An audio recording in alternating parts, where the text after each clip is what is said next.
अकबर बीरबल की कहानी सोने का खेत वाली बाली बनवाए और उसे लेकर महाराज अकबर की सभा में पहुंच गए। अकबर ने जैसे ही बीरबल को सभा में देखा तो पूछा कि अब तुम यहाँ क्यों आए हो।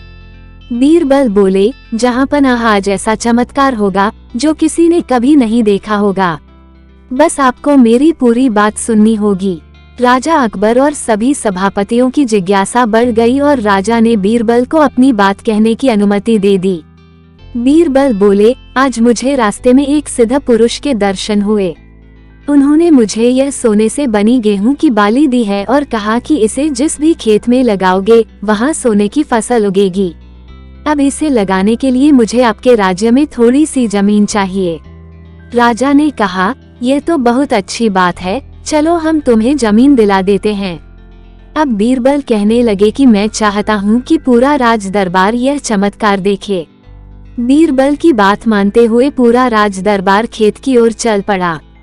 खेत में पहुंचकर बीरबल ने कहा कि इस सोने से बनी गेहूं की बाली से फसल तभी उगेगी जब इसे ऐसा व्यक्ति लगाए जिसने जीवन में कभी झूठ न बोला हो। बीरबल की बात सुनकर सभी राजदरबारी खामोश हो गए और कोई भी गेहूं की बाली लगाने के लिए तैयार नहीं हुआ।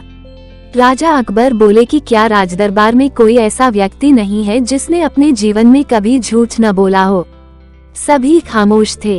बीरबल बोले, जहाँ पनाह अब आप ही इस बाली को खेत में रोप दीजिए। बीरबल की बात सुनकर महाराज का सिर झुक गया।